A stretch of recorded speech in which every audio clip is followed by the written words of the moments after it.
Damos comienzo a la sesión de investigación IBS Granada.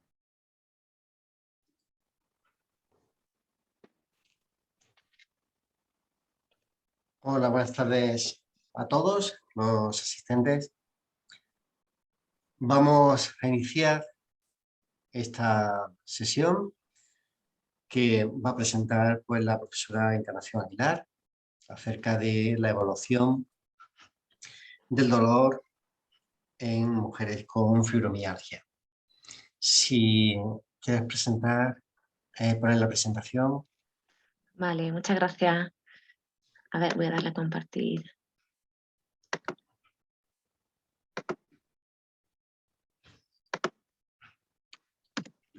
¿Se ve?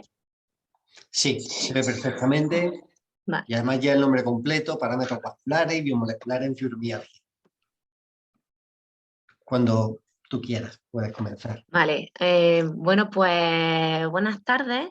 Mi nombre, como bien han dicho, es María Encarnación Aguilar Ferrandi. Soy profesora titular de aquí del Departamento de Fisioterapia. Y en concreto también soy ahora mismo pues, vicedecana de Ordenación Académica y Calidad aquí de la Facultad de Ciencias de la Salud.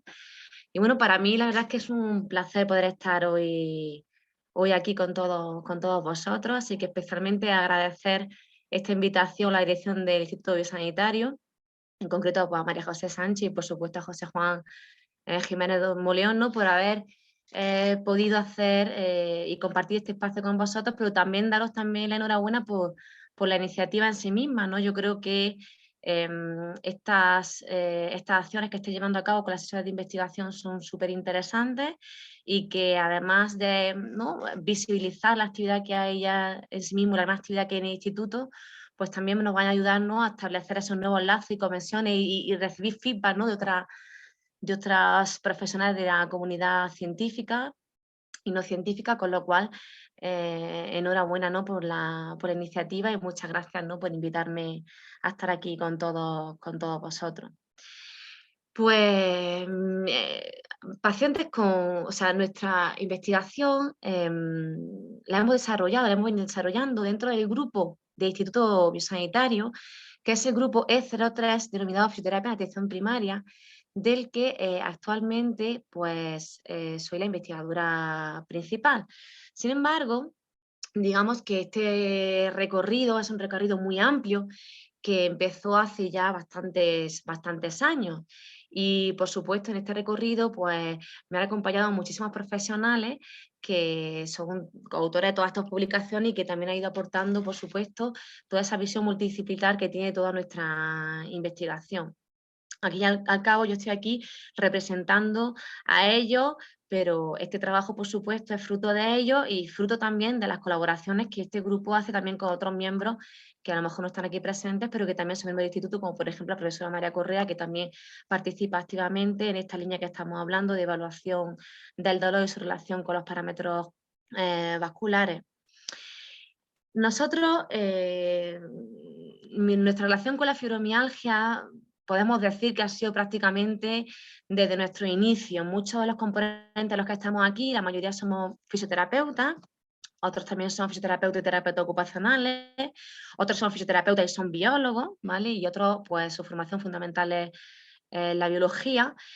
Pero sí que es cierto que nuestra trayectoria con la fibromialgia ha sido muy amplia. Nosotros, yo creo que desde el punto de vista de fisioterapia, en la unidad de rehabilitación, el contacto con la fibromialgia ha sido muy amplio a nivel clínico, puesto que son pacientes que son 100% frecuentadores de los servicios de fisioterapia, en concreto también de los servicios de rehabilitación en general. Y posteriormente, prácticamente desde que nos incorporamos aquí al ámbito universitario, yo después de dejar la parte asistencial que la desempeñé vinculada al Hospital San Rafael, pues también seguimos investigando con el ámbito de la fibromialgia. De hecho, los primeros proyectos ya empezaron en el año 2010, aunque los primeros artículos no salen hasta el año 2013. Pero esos primeros trabajos, o esos primeros contactos desde el punto de vista de investigación ya comienzan del año 2010, es decir, que llevamos ya unos 12 años, incluso un poquito más, ¿no?, pues trabajando con esta población que yo creo pues que merece una especial atención. Quizás a veces no la que han venido recibiendo a lo largo del tiempo, nos hubiese gustado a lo largo de este tiempo. La perspectiva con la que hemos nosotros abordado estos pacientes, fundamentalmente por nuestra formación, sobre todo lo que hemos llevado a cabo desde el punto de vista investigador han sido muchas veces muchas intervenciones basadas en la fisioterapia. Entonces, cuando incorporamos un poco digamos, esa conexión con la parte más de carácter biológica, nos empezamos a dar cuenta, ¿no?, que había alguna parte, había algunas bases que no solamente deberíamos de orientarlas solamente al tratamiento en sí mismo, porque es verdad que probábamos, analizábamos la efectividad de alguna técnica dirigida al dolor, analizábamos la efectividad de otra técnica del dolor, pero seguíamos muchas veces sin obtener los resultados que nosotros pues muchas veces esperábamos, ¿no?, con estos pacientes. Hasta que finalmente, gracias a unar esas dos perspectivas, pues empezamos a forjar un paradigma en el que intentamos, por una parte, aunar nuestra experiencia clínica en evaluación del dolor, a veces con parámetros más simples, a veces con modelos un poco más complejos del dolor, e intentar buscarle esa conexión con esos parámetros de carácter más molecular o biomolecular, para el fondo intentar dilucidar o intentar dar un poco de explicación a ese pozo de síntomas que no es sencillo, ¿vale? No es sencillo, todos sabemos pues, cuál ha sido la trayectoria de estos pacientes y es un poquito complicada, con lo cual ese es el eje principal sobre el que hemos desarrollado nuestra investigación en este tiempo y que por supuesto quiero agradecer a todos mis compañeros y colaboradores pues los esfuerzos, ¿no?, que unamos día a día por sacar estos trabajos y estos proyectos adelante. Yo siempre empiezo y me gusta hablar siempre de las redes sociales porque creo que nos da a veces un feedback, ¿no?, o un impacto de la realidad. Cuando nosotros metemos el término fibromialgia en Google, fijaros, nada más que meter este término, en aproximadamente unos 0,49 segundos obtenemos 22 millones de resultados que hablan o intentan dar explicación de los síntomas o de alguna característica básica de los pacientes con fibromialgia, ¿vale? Si además nos ponemos y analizamos Google Trend, que es otro factor que a mí me gusta mirar mucho, y lo miramos a nivel internacional, si examinamos las consultas realizadas sobre el término fibromialgia y nos damos cuenta, sobre todo en el último año, normalmente ese índice de consultas ha estado por encima del 75% de consultación. Pero es que si atendemos al mapa a nivel mundial, que está normalmente reflejado en esas zonas sombreadas de azul, obviamente hay focos que son más importantes, pero existe una distribución internacional que es muy relevante, es decir, no es una patología que exista a nivel local, aunque pueda haber una distribución en algunos sitios en la que su incidencia sea mayor, realmente es una patología que va a afectar y con una trayectoria a nivel internacional. Si en concreto nos fijamos en el caso de España, obviamente tenemos focos que son más interesantes, siendo uno de ellos también los de Andalucía. Andalucía se encuentra dentro de las 10, digamos, ciudades más afectadas dentro de España, o sea, de las comunidades más afectadas dentro de España.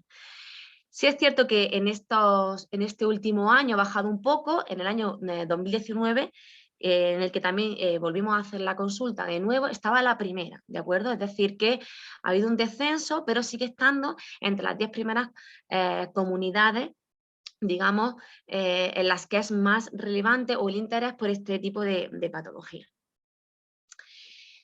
¿Qué ocurre? O sea, ¿por qué en parte esa incertidumbre, esa necesidad de hiperconsulta? Porque a día de hoy la fibromialgia sigue siendo una enfermedad muy compleja y que su etiología, pues, efectivamente sigue siendo desconocida y además, aparte de la incertidumbre que genera efectivamente que esa etiología sea de carácter sea desconocido, genera una serie de síntomas que están asociados a un nivel de discapacidad, incluso de incapacidad bastante grande, como son, por ejemplo, el bien conocido, pues el dolor crónico de carácter musculoesquelético muy difuso, los fenómenos de hiperalgesia, alodinia, algunos casos que cursan también con fatiga concomitante, rigidez, con alteraciones muchas veces del sueño, alteraciones cognitivas que afectan a la concentración, a la memoria, migrañas, etc. Es decir, que estamos todavía en una entidad en la que todavía los mecanismos fisiopatológicos no están realmente bien esclarecidos, sin embargo tiene un hándicap, digamos, de carácter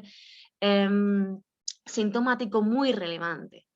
Lo cual, si atendemos un poquito también a todo lo que son las prevalencias, en España tenemos también una prevalencia que está ligeramente elevada con la población de carácter europeo, con unas prevalencias relativamente altas, que además afectan de forma fundamental a lo que son a las mujeres, ¿vale? Es decir, al género femenino, es decir, que estamos ante una patología discapacitante que también, digamos, podría tener un, digamos, cierto carácter de género. Si atendemos a lo que sería todo el tema de carácter económico o de carácter sociosanitario, los últimos estudios han puesto de manifiesto, más uno de los estudios económicos que a mí más me gusta porque creo que hacen una reflexión profunda sobre este tema. Un paciente con fibromialgia suele costar anualmente alrededor de los 11.000 euros. Pero es que además no solamente eso, sino que supone un incremento o una hiperfrecuentación de los servicios de atención primaria en casi el doble. De hecho, en este estudio vieron que la media normalmente por paciente de consulta estaba situada en un 4,6, mientras que los pacientes de fibromialgia se incrementaba hasta un 8,3. Fijaros, esa digamos, hipersolicitación de los servicios sanitarios llevaba, por supuesto, asociado unos gastos, unos costes directos que se estiman incluso en un 33%, no solamente pues, médicos, sino también farmacológicos, etcétera, y asociados. Pero también en ese mismo estudio se vislumbran unos gastos de carácter indirecto también muy importantes, asociados, por supuesto, también a esas incapacidades laborales producidas por la propia patología en sí misma. Tenemos que tener en cuenta que en dicho trabajo ya se expone que entre un 43% y un 78% de los pacientes tenían asociados a una incapacidad laboral o transitoria o de carácter permanente, y muchos de ellos además estaban en una edad pues en torno a los 40 años, que podemos considerar que es todavía una edad productiva. Por lo tanto, también había una gran, digamos, de costes indirectos que podían estar asociados, digamos, a este no complejo que tenemos en estos pacientes. Incluso, ya hablando en cuanto a costes familiares, se había estimado que en aquellas familias en las que hay un paciente que posee, o sea, que está diagnosticado de esta patología, supone un incremento mensual de 230 euros extras, pero es que además, precisamente por esas bajas en capacidades laborales, supone una pérdida mensual de 708 euros.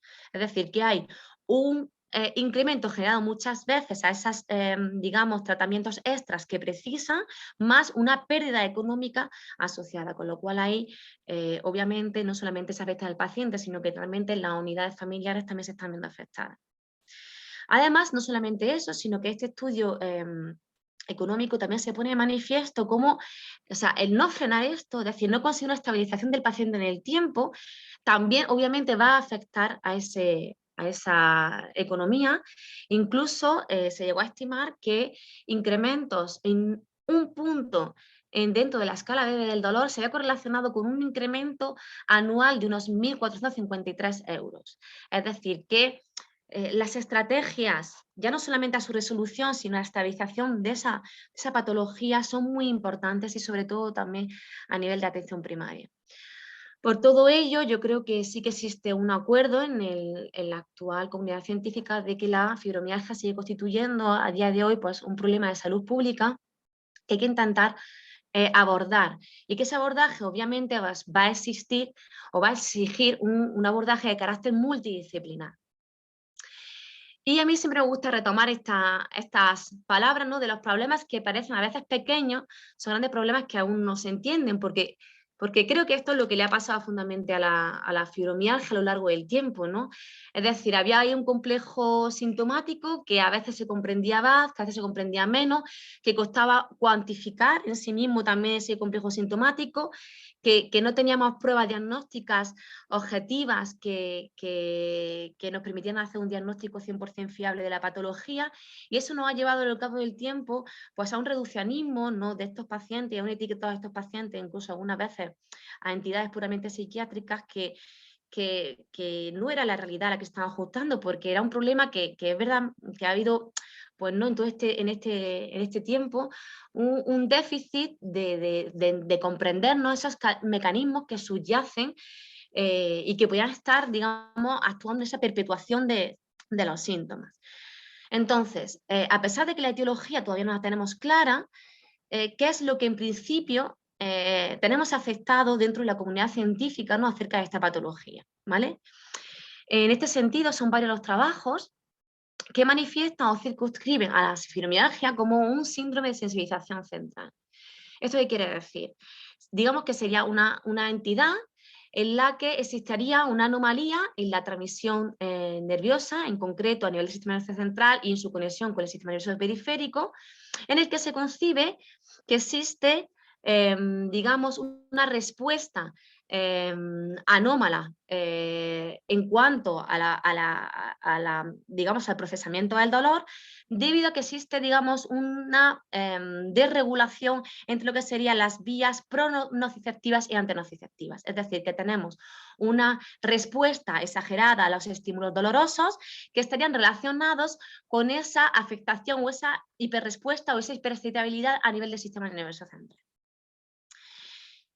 ¿Qué es lo que ocurre? A mí sí me gusta casi siempre hablar de este trabajo porque creo que este trabajo publicado en la revista Nature Reviews hace, digamos, una introducción bastante didáctica a esta patología. Incluso ellos establecen la existencia, ¿no?, de dos tipos de pacientes, ¿no? Lo que ellos llaman fibromialgia primaria o lo que ellos llaman también con fibromialgia secundaria, ¿no? En mi primer caso, en el caso de la fibromialgia primaria, serían aquellos pacientes en los que realmente nunca ha existido un foco de carácter periférico, es decir, no ha habido ningún daño tisular, ni de carácter traumatológico, ni de carácter inflamatorio que pudiera estar explicando esos síntomas, pero que realmente existe esa hiperrespuesta y esa desregulación a nivel central que se establece de forma concomitante a otras comorbilidades, como por ejemplo pueden ser pues, migrañas, colon irritable, incluso comorbilidades de carácter, más de carácter psicológico, como por ejemplo trastornos ansiedad, depresión o incluso fatiga severa, ¿vale? Es decir, que serían pacientes en los que no ha existido ese foco periférico en principio, pero que sí mantienen esa hiperrespuesta a nivel del sistema nervioso central, ¿vale? Entonces, en este caso, digamos, lo que ellos llaman, los mecanismos se establecerían de arriba a abajo o lo que se denominaría top-down. Mientras que en el caso de la fibromialgia de carácter secundario, en este caso sí que existiría, digamos, un estimulador de carácter periférico, ese sensibilizador periférico que, mantenido en el tiempo, aunque desaparezca en ese tiempo, sí que ha producido ese periodo de sensibilización periférica y esos cambios neuroplásticos que han ido pudiendo ir afectando a centros superiores, dando lugar a ese cuadro complejo de sensibilización central. Pues cualquier tipo de trauma, cualquier patología concomitante de carácter inflamatoria, muchos casos también de osteoartritis, es decir, que normalmente sí que ha existido y sí que hay un foco conocido periférico, que incluso ese daño tisular potencial ha podido desaparecer con el tiempo, pero sí que ha persistido ese fenómeno de sensibilización periférica que poco a poco ha ido produciendo esos cambios a nivel central. ¿Vale? Por lo tanto, independientemente de si es primero uno o si es después el otro, ¿vale? O si realmente tenemos estas dos casuísticas de fibromialgia de carácter primario o fibromialgia secundaria, lo que sí parece aceptarse es que existe realmente esa hiperrespuesta o esa hiperexcitabilidad a nivel nervioso central que está alterando esa modulación de la respuesta dolorosa, ¿vale? E incluso los estudios de neuroimagen también han puesto de manifiesto la existencia de esos fenómenos neuroplásticos y fenómenos de reorganización que estarían en la base, ¿de acuerdo?, de esos síntomas que serían manifestación de esa sensibilización central, como los fenómenos de hiperalgesia o como los fenómenos de alodinia mecánica, por ejemplo, que son muy característicos. En base a esto, o la hipótesis más aceptada o lo que más se ha visto, digamos, esos estudios de carácter científicos, es que existe digamos, un desequilibrio en la producción de determinados neurotransmisores. En general, muchos estudios en los que se ha analizado el líquido cefalorraquídeo, en muchos de ellos se ha visto un incremento de sustancias pronociceptivas, como es el caso de la sustancia P, o también sustancias como el factor de crecimiento nervioso. Y también muchas veces se ha visto pues, que ha existido una disminución de la actividad de los propios sistemas de control de inhibición del dolor descendente, ¿de acuerdo? Incluso con desregulaciones en cuanto a la producción también de transmisores como el glutamato, ¿no? Que en este caso se vería aumentado. En el caso también de otros neurotransmisores, como el caso de la serotonina y noradrenalina, también existen estudios en los que se han visto que efectivamente están disminuidos, puesto que se estima también que haya una conexión con una alteración del eje HPA. ¿Vale? Las alteraciones del eje hipotálamo pituitario adrenal quizás es una de las cosas que más podemos encontrar a nivel de esta literatura, existiéndose asociado como consecuencia una respuesta neuroinmunológica efectivamente alterada mediada a nivel de las células gliales. Es decir, que en el momento en que entramos en esta dinámica de acuerdo de afectación a nivel central, hay una respuesta neuroinmune asociada en la que, por supuesto, hay una afectación a nivel vascular relacionada sobre todo con los procesos de vasodilatación, que podía estar determinando una neuroinflamación basal que manteniera esos síntomas, ¿no? Que digamos que es la que pues intenta, ¿no? o intenta explicar que se mantengan esos síntomas a lo largo del tiempo, ¿no? Neuroinflamación que en principio pues también se ha visto asociada al incremento de algunas citoquinas inflamatorias como por ejemplo la IL-6 y la IL-8. Pero bueno, en definitiva, toda una cascada que al fin y al cabo nos llevaría un poco a una conexión con ese fenómeno de neuroinflamación mediado por ese componente vascular, ¿vale? Es decir, que al final había una conexión no solamente desde el punto de vista neurológico, sino que el componente vascular se empieza a ver, ¿no? que al fin y al cabo ese efector final está teniendo, ¿no? repercusión sobre lo que sería digamos, la patología en general en sí.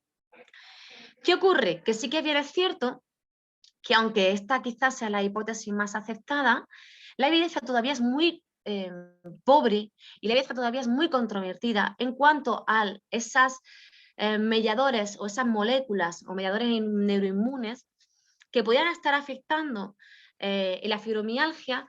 Esas correlaciones a veces es muy difícil obtenerlas con la práctica clínica, que es lo que realmente a nosotros obviamente nos gustaría, ¿no? Para poder darle explicación a esto. Entonces, los estudios en el momento actual sí que es verdad que en cuanto a esa relación con los síntomas, esa evidencia todavía es muy pobre, ¿vale? No existe una gran correlación entre los niveles de esos factores neuroinmunes y los síntomas de estos pacientes. ¿Cuáles son las nuevas hipótesis etiológicas? Que es la que yo os quería traer aquí hoy con esta ponencia, ¿no? Porque en ese mismo trabajo ya se empieza a nombrar, ¿no? la existencia de esos focos que hablamos a nivel periférico, que podían ser fuente, ¿vale? o origen, digamos, de ese sensibilizador periférico que mantiene esa sensibilización central. Por supuesto, estas son hipótesis que se están barajando todavía, como todo pasa en este caso de la fibromialgia, pero que creo que, sobre todo a partir del año 2019, hay un impasse importante, ¿de acuerdo?, en intentar o enfocar esta perspectiva a nivel periférico, hacer este foco para ver qué implicaciones podría tener, digamos, en el complejo global de estos síntomas. En este caso, por eso me gustaría señalar este trabajo en el que es una revisión sistemática y un metaanálisis en el que a través de un examen de 222 pacientes observan cómo más del 50% de estos pacientes se detecta en ellos una patología de fibras nerviosas de pequeño calibre. Y esto es muy interesante, porque no estaría tampoco, estaría un poco en conexión también con las hipótesis anteriores y explicaría un poco también ese fenómeno de neuroinflamación que se produciría más a nivel periférico. ¿De acuerdo? Es decir, estos autores mantienen que en un porcentaje muy grande de pacientes con fibromialgia podría haber una neuropatía de base que al fin y al cabo determinara una microvasculopatía a nivel periférico, puesto que esos pequeñitos vasos son los que van a estar modulados por esa, digamos, fibra de pequeño calibre y que podrían alterar sobre todo la producción de neuropéptidos, esa respuesta que se produciría sobre todo a través de esa desregulación de los receptores adrenérgicos. Es decir, que esa pequeña patología a ese nivel, digamos, estaría determinando una microvasculopatía a nivel local, sobre todo relacionada con una vasodilatación que ahora veremos a posteriori y con la producción de una serie de, digamos, biomoléculas que no solamente podrían mantener en sí mismo el proceso de dolor, sino también el mismo proceso de vasodilatación. En este mismo sentido, aunque no señalando en concreto en sí mismo a esa neuropatía, sí tenemos dos trabajos más, ¿no? Que efectivamente, mediante capilaroscopia, observando el hecho ungueal, ¿no? de estos pacientes con fibromialgia, sí parecía que constaban de menor cantidad de capilares e incluso menor cantidad, digamos, de recepción de flujo arterial periférico a este nivel. Sin embargo, en el estudio de Choi y colaboradores, sí que es cierto que aunque afecta, o sea, aprecian también que existe ese menor flujo arterial periférico a nivel de ese lecho ungueal, sí que ven como esas dilataciones capilares sí que a lo mejor presentarían más tortuosidades para compensar un poco el que existan menos capilares. Es decir, que habría una microcirculación sanguínea alterada que afectaría la capilaridad, que además puede ser que haya menos. Sin embargo, en el artículo de Choi, sí haciendo la puntualización de que quizás podía haberse compensada con la dilatación que presentaban esos vasos y la tortuosidad, ¿de acuerdo? Quizá de esos estudios, uno de los más interesantes fue el publicado en la revista Pain Medicine, en el que vuelve a conectar con esa neuropatía de la que estábamos hablando anteriormente, con la particularidad de que ellos, gracias a la realización de biopsias, pueden detectar qué anormalidades ocurrirían ya no solamente a nivel neurológico, sino a nivel de las propias estructuras vasculares, ¿de acuerdo? Entonces ellos describen y encuentran unas pequeñas alteraciones, en concreto en lo que se denomina anastomosis arteriovenosa. ¿Vale? Las anastomosis arteriovenosas son fundamentales, puesto que estas, gracias a su comportamiento de vasoconstricción y vasodilatación, participan, digamos, de la termorregulación de nuestro cuerpo con respecto al ambiente. ¿De acuerdo? Además, se caracterizan porque se encuentran en determinadas zonas de nuestro cuerpo, sobre todo en zonas acras, como son las manos, la nariz y la oreja, y son fundamentales para, digamos, derivar esa sangre o bien más hacia la superficie o más bien hacia los tejidos profundos para ajustar la termorregulación de nuestro cuerpo pues, frente al ejercicio, frente a agentes externos como el calor, el frío, etc. Entonces, estos autores es muy interesante porque estudian estas estructuras en concreto. ¿Vale? Entonces, haciendo una biopsia de la eminencia hipotenar en estos pacientes, que es una parte en concreto de la mano, pues observaron que en esas estructuras efectivamente había mayor proporción de fibras sensoriales vasodilatadoras de pequeño calibre, mientras que lo que era la inervación de las arteriolas cutáneas permanecía normal. Es decir, que en esas estructuras parece que existía una sobrerepresentación sensorial de carácter peptidérgica. ¿Qué ocurre? Pues que esa sobrerepresentación peptidérgica, es decir, esa tendencia que podríamos decir, siendo un poco simplistas o reduccionistas, digamos que podríamos decir que podría existir esa tendencia a la vasodilatación, estaba relacionada también con el depósito de determinadas sustancias que se podían considerar nociceptivas, como es el caso de la sustancia P, o también del gen relacionado con la calcitonina, como es el CGRP. Es decir, que estos autores relacionan la existencia de esas fibras sensoriales, es decir, esa tendencia más a la vasodilatación, con la producción también de esas sustancias algógenas que, por supuesto, podrían estar, digamos, actuando de sensibilizador periférico en esta patología. ¿Pero qué ocurre? Pues que obviamente todavía no existen estudios que hayan relacionado esto realmente con los síntomas de los pacientes. Es difícil, ¿no? Establecer esa correlación. Estos autores señalan dentro de esas sustancias, digamos, proalgógenas, el CGRP y sustancia P. Sin embargo, otros estudios también recientes señalan otras moléculas, como es el caso del óxido nítrico. El óxido nítrico, sabemos también que es un potente vasodilatador y además es otra biomolécula que se ha visto que ha actuado también como sensibilizador periférico en otras poblaciones con dolor crónico y que además puede actuar alterando la respuesta de estrés oxidativo, que también se ha visto, como podéis ver en esos pacientes, en otros estudios en pacientes con fibromialgia. Sin embargo, todavía, también a día de hoy, esa relación del óxido nítrico con el componente de carácter sintomático, digamos que es muy controvertida, tenemos los mismos artículos que dicen que están relacionados, los mismos artículos que dicen que no, y también existe mucha controversia a nivel científico con los niveles basales encontrados, con realmente si puede ser un más o menor predictor, no, digamos, de relación no con la patología de fibromialgia.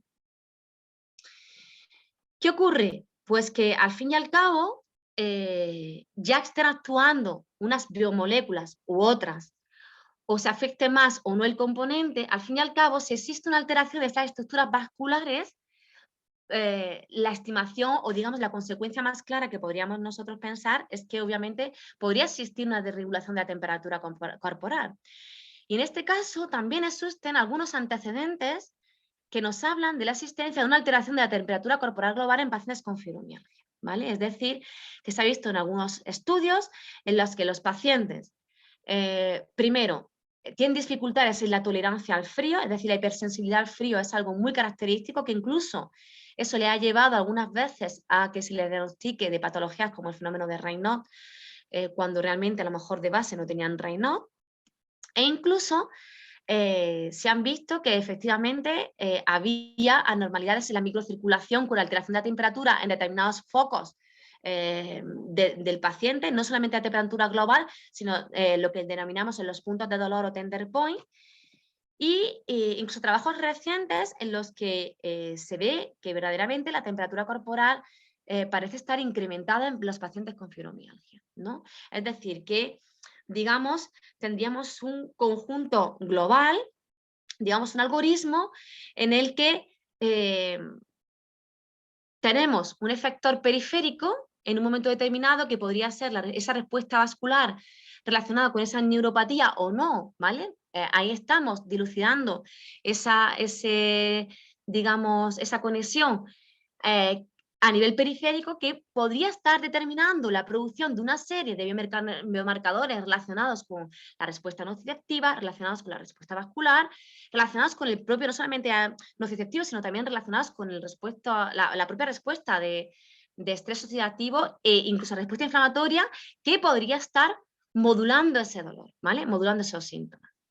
Entonces, nosotros, nuestro trabajo de investigación lo encuadramos, ¿de acuerdo?, en todo este algoritmo que respuesta vascular puede estar afectando a producción de biomarcadores que a su vez afectan modulación de dolor y, por supuesto, termorregulación corporal, puesto que fundamentalmente son puntos claves para esa termorregulación global.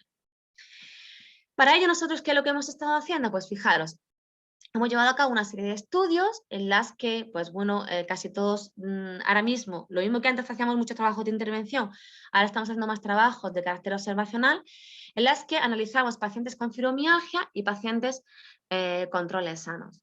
Nosotros, nuestros tamaños, la gran cantidad o grueso de trabajo lo hacemos en colaboración con la Asociación de Pacientes de Fibromialgia, tanto de Granada como de Jaén, a los que desde aquí, por supuesto, agradeceré siempre su colaboración porque la verdad es que ellos son los más interesados en que se avance esa patología, pero es que además son los más implicados en que realmente esta investigación vaya hacia adelante, con lo cual siempre agradeceremos, por supuesto, su colaboración.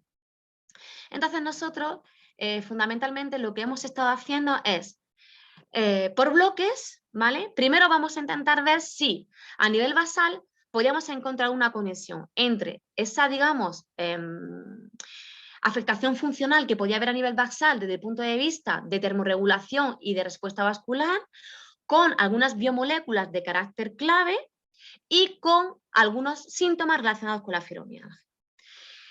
Esta parte inicial que nosotros hemos estado llevando a cabo lo estamos haciendo a nivel basal. Nos queda la parte que para mí, o de mi punto de vista, es más interesante, que es en la que lo haríamos frente a estresores, ¿vale? Estresores de carácter por frío y estresores de carácter por calor. Entonces, nosotros como herramientas fundamentales, pues sobre todo para la evaluación del dolor, hemos utilizado herramientas complejas como es la determinación de umbrales, tanto de carácter térmico como de carácter eléctrico, como de carácter mecánico. Y también como estimadores de respuesta vascular hemos utilizado termografía de alta definición, ¿vale? Son fundamentalmente las herramientas claves que en un momento determinado nos podían ayudar efectivamente a ver, son buenos estimadores de la respuesta vascular, pero es que además en concreto tenemos unas buenas también índices de reproductibilidad, es decir, que podríamos hacer un pequeño seguimiento de estos pacientes en el tiempo, eso también era bastante interesante, y luego para eso también era muy interesante utilizar esta herramienta, puesto que a nivel clínico para eso también era más sencillo, ¿vale? Más sencillo utilizarla de forma rutinaria dentro de la consulta a la hora de atender a estos pacientes. Entonces, ahora mismo establecimos una serie de algoritmos o una serie de modelos de carácter basados en umbrales de dolor o de, digamos, sistemas de cuantificación sensorial, y nos queda pendiente, ¿no?, digamos, la parte en la que vamos a utilizar esos estresores. Entonces, ¿qué es lo que nosotros ya tenemos publicado y qué hemos encontrado en este sentido? Pues fijaros, el primer trabajo que publicamos en la Journal of Thermal Biology, que es un primer DECIL, fijaros, nosotros ya de entrada, cuando analizamos los niveles de óxido nítrico, encontramos que no había diferencias significativas entre los pacientes con fibromialgia y los sujetos sanos. Es decir, que los niveles basales no estaban alterados en estos pacientes. Sin embargo, sí que la temperatura medida a nivel timpánico, es decir, la temperatura a nivel central, sí que está aumentada con respecto a los controles sanos en estos pacientes. ¿De acuerdo? Sin embargo, cuando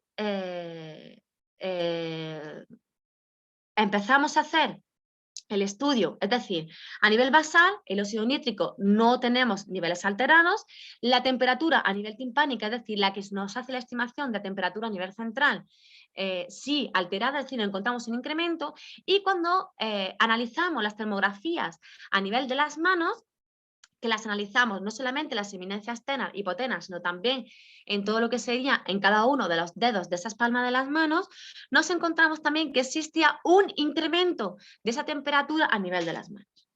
¿Vale? La podemos ver no solamente en las zonas tenas y hipotenas, sino en cada uno de los dedos de la mano, también en el centro de la palma de la mano y tanto en la zona, en la cara palmar como en la cara dorsal. Sin embargo, cuando establecimos el análisis de correlación con el óxido nítrico, no existió ninguna correlación ni interacción con los niveles de óxido nítrico séricos. Es decir, que tenemos una población, o por lo menos en nuestro caso, nos encontramos con una población de pacientes con fibromialgia en las que los niveles iniciales de óxido nítrico no estaban alterados, sino que además este potente vasodilatador, en nuestro caso, no estaba relacionado con ese estado basal, digamos, de temperatura que tenían los pacientes a nivel de las manos, ni tampoco con esa temperatura que tenían a nivel central. Es decir, que en nuestro primer trabajo ya empezamos bien, ¿no? Empezamos con hallazgos de carácter negativo, los tan temidos hallazgos de carácter negativo que nos pasa siempre cuando estudiamos algo, pero que yo creo que son muy importantes y de hecho cada vez más, de hecho no tuvimos problema publicarlo en un primer decir, porque si no publicamos los hallazgos negativos, obviamente vamos a estar constantemente replicando cosas que no tienen sentido seguir realizando, ¿de acuerdo? Con lo cual, creo que pues en este sentido fue bastante importante estos hallazgos en cuanto que realmente pues no es un mediador, en principio parece ser que no es uno de los mediadores potenciales en esta patología. En este sentido, perdona, que he dado al revés, pues bueno, nos encontramos trabajos que nosotros, vuelvo a repetir, nos encontramos una temperatura basal aumentada tanto a nivel central como a nivel periférico, en primera instancia, y pues hay trabajos que en contra nos encontramos que también vieron que existía una temperatura, una microcirculación alterada, pero encontraron justo lo contrario, encontraron una alteración a nivel de la microcirculación basada en la vasoconstricción, es decir, que lo que encontraron fue una disminución de la temperatura, pero justo en la zona de los puntos de dolor, ¿vale? O sea, las principales discrepancias nosotros obviamente las encontramos en que nosotros lo hacemos en los puntos de zonas de termorregulación corporal central y de zonas de termorregulación corporal periférica, como es el caso de las manos, mientras que ellos lo hacen en lo que serían directamente en esa parte cutánea que estaría relacionada, ¿no?, con los tender points. Además, bueno, en este sentido sí que hay trabajos que han encontrado exactamente lo mismo que nosotros, en los que existe también un incremento de la temperatura. Sin embargo, son varios los trabajos, uno de ellos también de nuestra propia compañera del grupo, como el caso de Alma, en los que no ven tampoco alterados los niveles de óxido nítrico y también encuentran exactamente igual que nosotros que no existe una relación entre los niveles de óxido nítrico y los síntomas asociados con fibromialgia. Hay solamente un estudio último en el que sí ve alterados estos niveles, pero ellos no miden óxido nítrico sérico, sino que lo que miden es no sintetasa, y que es un precursor, obviamente. Entonces ellos estiman que si tienen más no sintetasa, pues que probablemente tendrá más óxido nítrico, ¿de acuerdo? Pero sí que es cierto que la evidencia ahora mismo, digamos que contribuye más a que realmente el óxido nítrico no está teniendo un papel relevante, digamos, en el desarrollo de esta patología. De forma concomitante, también nosotros pues quisimos también examinar no solamente la relación que tenía ese óxido nítrico con el componente vascular, sino también si existía relación de ese óxido nítrico con pues, los síntomas, ¿no?, de fibromialgia. Y además del óxido nítrico, pues añadimos otras moléculas como son las encefalinasas. Es decir, las encefalinasas son opioides de carácter endógeno que también están relacionados, por supuesto, con los mecanismos de la nocicepción y por lo tanto también forman parte de lo que sería de la actividad analgésica. Y pues intentamos también, a través de estos trabajos, ver si existía alguna correlación, ¿no?, ya no solamente con el componente vascular, sino con esa parte, ¿no?, de carácter sintomático. En este sentido, vimos como esos niveles séricos del óxido nítrico pues parece que correlacionaban con algunos de los umbrales que teníamos mecánico a nivel de algunos de los puntos, pero realmente la distribución en la mayoría de ellos no existía una correlación clara con los mismos, ¿no? Y tampoco existía una distribución clara ni con las medidas de carácter subjetivo, ni tampoco con los cuestionarios de sensibilización central al dolor. Es decir, que las correlaciones que había eran pocas y realmente no de carácter muy relevante. En el caso de las encefalinasas, aunque también se vieron algunas tendencias, tampoco existió esa correlación, con lo cual digamos que no tenemos ni la doble conexión ni a nivel sintomático y tampoco tenemos esa conexión a nivel de respuesta vascular. Finalmente, y de forma más reciente, también en otro artículo de primer cuartil intentamos analizar la asociación de esos hallazgos que hemos tenido de temperatura, tanto de temperatura central como esa de temperatura en las manos, con la sintomatología, ¿vale? Todo esto en situación basal, ¿vale? ¿De acuerdo? Es decir, que no hemos hecho ningún tipo de estresor, sino simplemente ver qué es lo que está pasando en condiciones basales. En este caso volvemos a utilizar otra vez la termografía, volvemos a utilizar también los modelos sensoriales para la cuantificación del dolor, y pudimos ver pues que bueno, esas temperaturas efectivamente seguían aumentadas en los pacientes de fibromialgia en comparación con los sujetos controles. Y en este caso, cuando hacemos una correlación con la sintomatología, sí que parece que se vio sobre todo una correlación con lo que es la temperatura de carácter central, ¿vale? Es decir, que esa mayor temperatura de carácter central digamos que se correlacionó con peores sintomatologías o peores puntuaciones en el FIC, ¿vale? También en algunos subapartados del cuestionario relacionado con el índice de la calidad del sueño y también con algunos de los ítems del carácter de fatiga, ¿de acuerdo?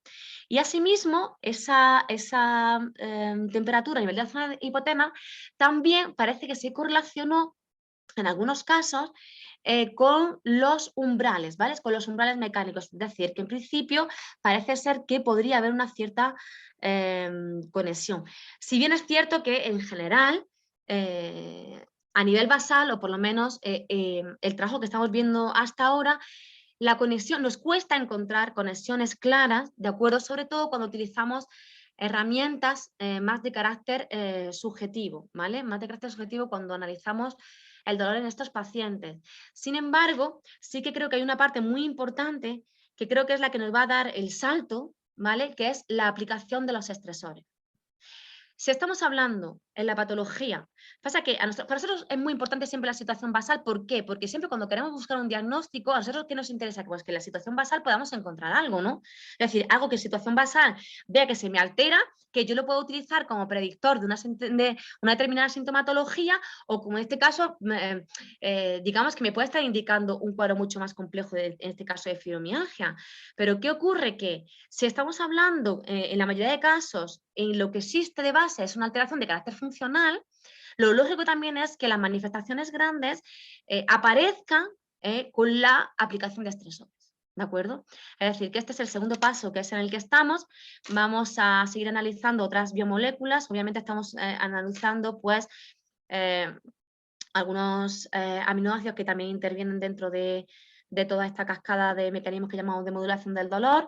Estamos estudiando algunas citoquinas proinflamatorias, estamos estudiando también el VEG, ¿vale? Estamos estudiando también CGRP, que ya lo hemos dicho anteriormente. Todavía no tenemos datos preliminares, por eso no lo he podido presentaros, pero ya los análisis están hechos y próximamente no, pues podemos tener, o sea, preveemos no tener algunos datos más en este sentido. Pero sí que es cierto que creemos, o por lo menos en nuestro feedback que estamos recibiendo, sí que quizás cuando pongamos el sistema, digamos, a exposición de esos estresores y que funcionalmente pues, lo llevemos, ¿no?, a ese límite, es cuando podamos tener, ¿no?, quizás resultados más esclarecedores. Pues nada, muchísimas gracias a todos y pues quedo a vuestra disposición por si queréis hacerme alguna consulta a este respecto. Muchísimas gracias. Además, una exposición sobre un tema, como has comentado, de un problema de salud pública y siguiendo por la frase de Ramón y Cajal, parece un problema pequeño sencillamente porque no conocemos mucho acerca de la fibromialgia y todo lo que es relacionado con la misma. Si hay alguna pregunta, se puede escribir en el chat y la vamos leyendo directamente. O si no, se puede intervenir, abrir el micrófono si es posible.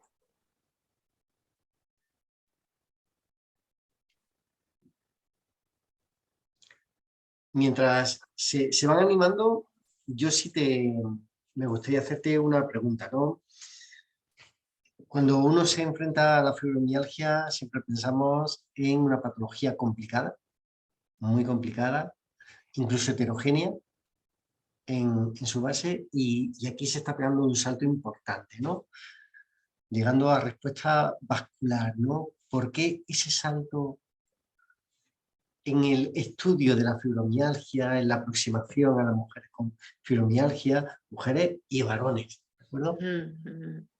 Efectivamente, la verdad es que el salto pega y el salto podemos decir que es relativamente reciente. De hecho, para nosotros, el caso es que nosotros a nivel clínico ya veíamos algo y fue muy curioso porque nosotros estuvimos desarrollando una tesis que fue una tesis convención internacional de una de las integrantes del grupo que he puesto anteriormente, que era sobre patología, era sobre un Raynaud, ¿vale? Sobre síndrome del Raynaud.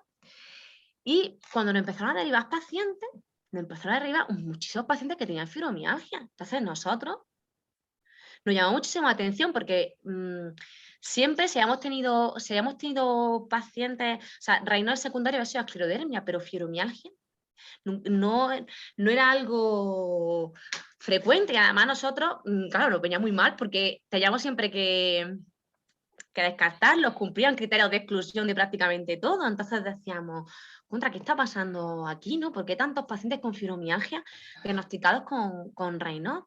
Y efectivamente, cuando fue en ese momento en el que empezamos a meternos y empezarnos a investigar y empezamos a ver que efectivamente había ya estudios, incluso hasta estructurados, que comparaban los pacientes con Raynaud y los pacientes con fibromialgia. Y en los que se veía que efectivamente, o sea, en los pacientes con Raynaud además veía cómo sus estados basales estaban alterados, es decir, ellos tienen su afectación a nivel microvascular, pero también tienen la afectación a nivel de la temperatura, una temperatura más baja, una temperatura tal. Sin embargo, los pacientes con fibromialgia cursaban con síntomas muy parecidos, esos niveles basales no existían, ¿vale? Y cuando les ponías a un estresor por frío, era un cuadro de hipersensibilidad que incluso a veces era incluso más grande que el del paciente con RAI, ¿no? Entonces, claro, a partir de ahí sí que es cierto que, pues, que empezamos a profundizar y, claro, evidentemente cada uno desde su área, porque, por ejemplo, desde neurología pues, hay muchísimos trabajos también que apuntan a la neuropatía de fibra nerviosa pericalibre, pero claro, es que es eso lo que condiciona esa respuesta del componente microvascular. Es decir, obviamente no podemos separar una cosa de la otra, pero es lo que estábamos hablando, como es tan multicomponente, pues claro, cada uno lo enfocaba más sobre una cosa, pero realmente la afectación están dando un perfil muy similar a los pacientes con Raynaud y era muy curioso incluso eso, ¿no? Hasta que se han planteado, ¿no? Hacer estudios los que cogían los pacientes con Raynaud y los otros y verlos y compararlos. Entonces, aunque se ven que hay anomalías vasculares, esas anomalías que tú ves a nivel del lecho ungueal no son iguales que las de los pacientes con Raynaud, ¿vale? Sin embargo, el comportamiento sintomático sí lo es y la hipersensibilidad al frío sí lo es, ¿de acuerdo? Entonces, lo que se postula o en esa hipótesis es que realmente, obviamente, en el momento en que esas partes que son claves de la piel, nosotros examinamos las manos porque son más fácilmente, obviamente, accesibles y es donde se han hecho todas las biopsias, donde se han hecho los estudios, pero esto está en más partes del cuerpo, ¿no? Ya hemos dicho en la oreja, la nariz, etcétera, etcétera. Todo eso tiene una transmisión a nivel central.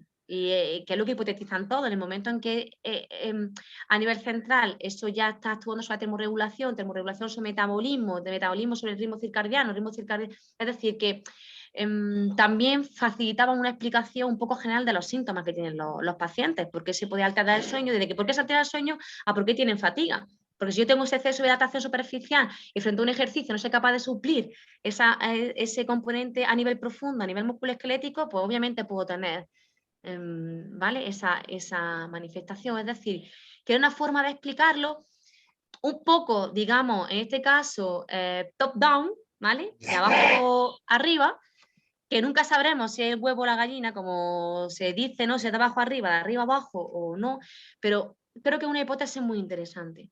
Interesante en la medida que nosotros, con nuestras herramientas clínicas, creo que podemos tener un feedback importante en este sentido. Yo aquí, la verdad que trabajar con población con fibromialgia, estamos trabajando casi en la peor de las situaciones, ¿no? Por el tipo de población, ¿no? Y sus características. En el chat pues dan la enhorabuena por la excelente presentación y hay una pregunta de José Antonio Castilla, ¿no? Que dice que bajo esta hipótesis que se está planteando, ¿por qué puede afectar más a mujeres que a hombres?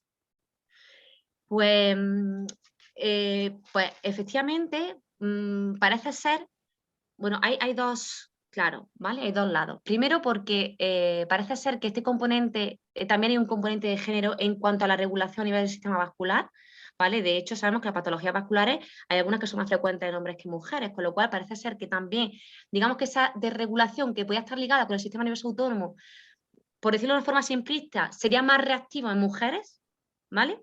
Simplificando un poco el tema, por un lado, y por otro lado hay gente que lo está conectando, y esto no me quiero meter yo porque además yo no soy especialista, pero sí lo están conectando con los niveles de masa parda, ¿vale? Con los niveles de grasa parda. Entonces, ¿por qué? Porque parece ser que en el perfil de la mujer sabemos que la masa, o sea, en este caso de carácter parda, está muy relacionada también con la termogénesis, con el proceso de termogénesis, y sí parece ser que en este caso en la mujer habría más afectación en este proceso también relacionado con este digamos, parámetro, ¿vale? Sí que es cierto que es también somos conscientes de que es una,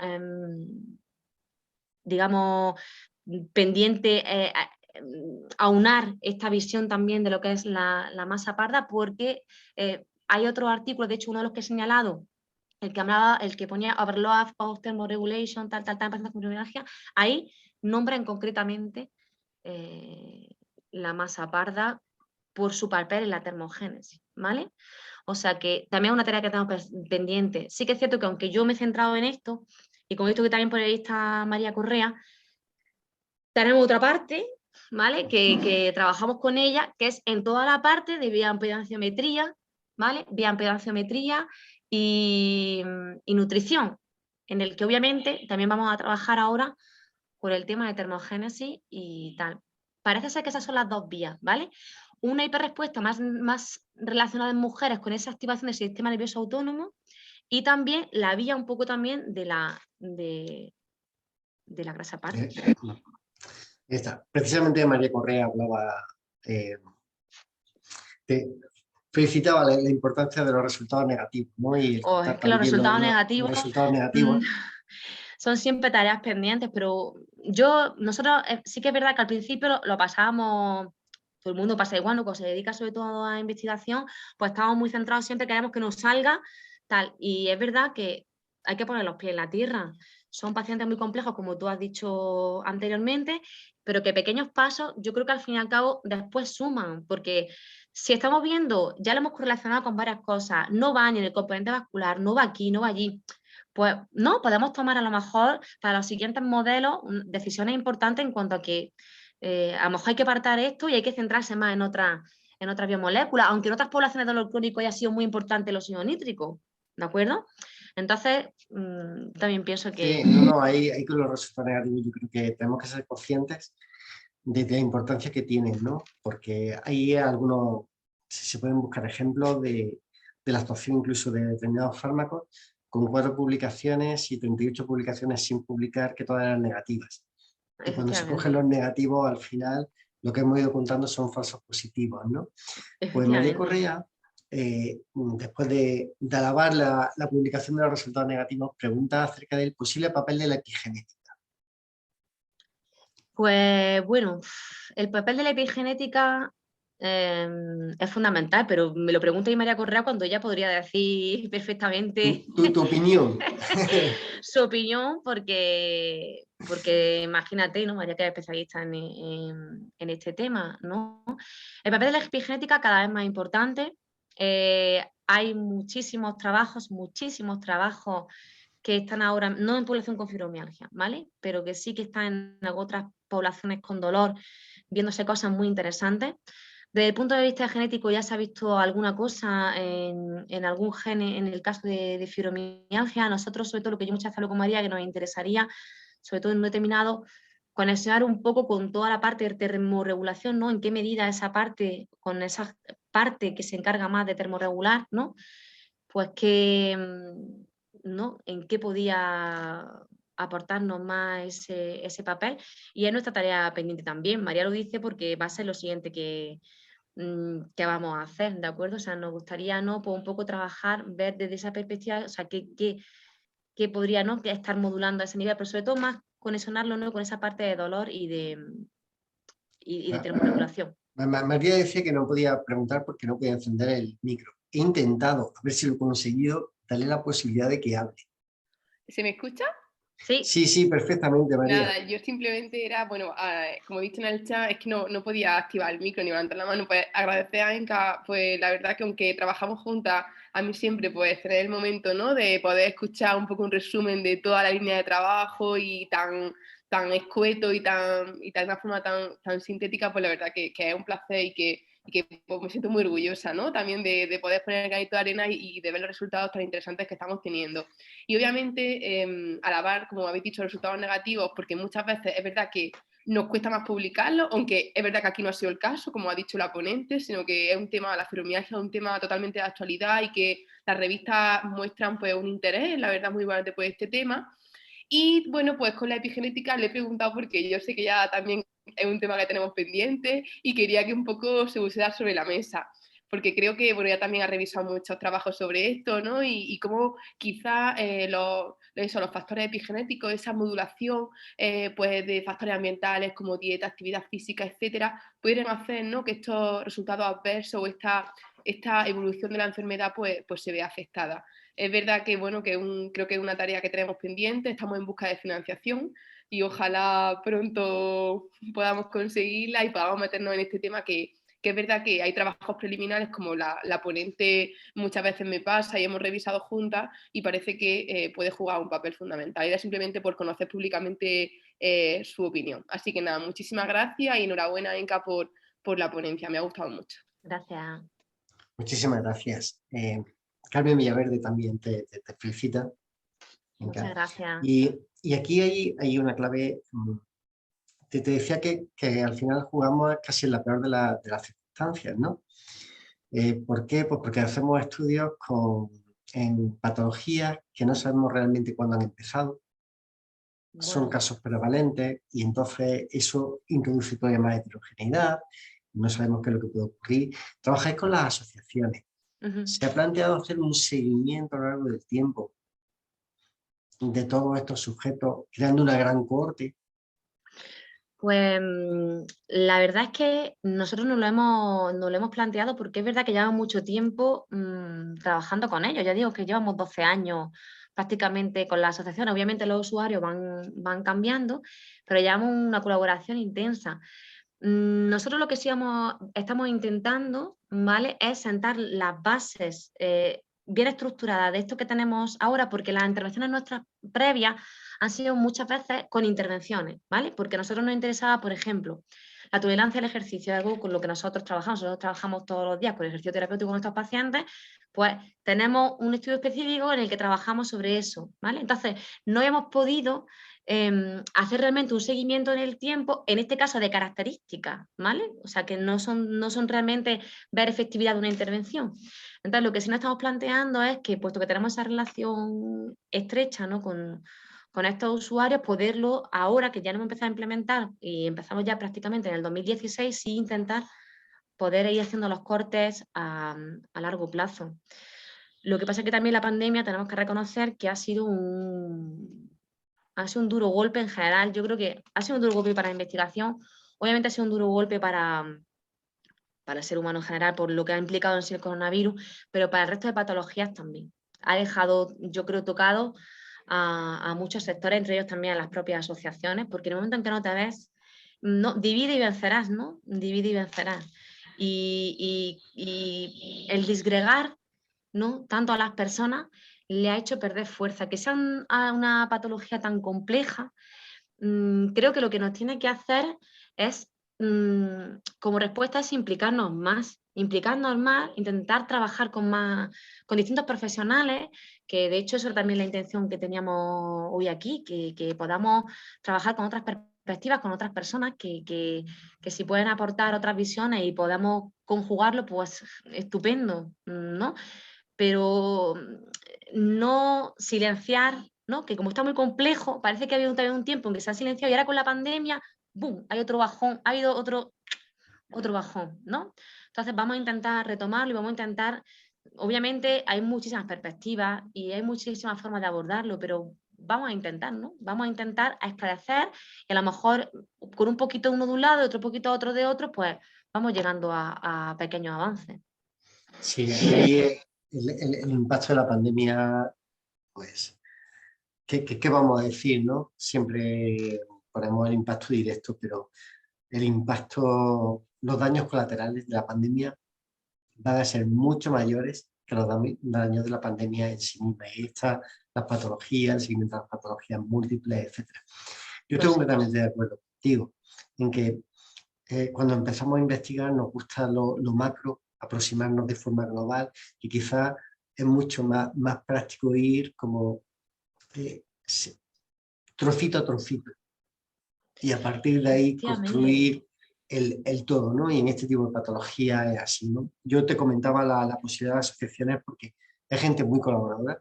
Sí, Gente que en muchísimo. el momento que contactas con ellos y es la gente ideal para formar cohortes donde medir de forma repetida a ver cómo se va produciendo y así superar pues, las posibles limitaciones que puede tener esa heterogeneidad inicial Pues sí. del grupo. Pues muchas gracias. Pues yo creo que en un momento no hay ninguna pregunta más. Estoy en el chat. Darte las gracias a ti. Pues ya está. Darte las gracias a ti, a vuestro grupo, un referente. Y entonces, pues espero que sigamos creciendo y publicando tanto resultados positivos como negativos. Eso, efectivamente. Y además contándonos. Efectivamente. Pues muchísimas gracias a vosotros y nada, que espero que os haya gustado y que si alguien quiere contactar con nosotros, pues que por supuesto estamos dispuestos. Mi correo es eva_aguilar@ugr.es y ya estamos abiertos a todo. Muchísimas Pues gracias. muy bien, pues muchísimas gracias. Nos vemos en la siguiente. Muy bien. Gracias a Hasta luego. todos. Adiós.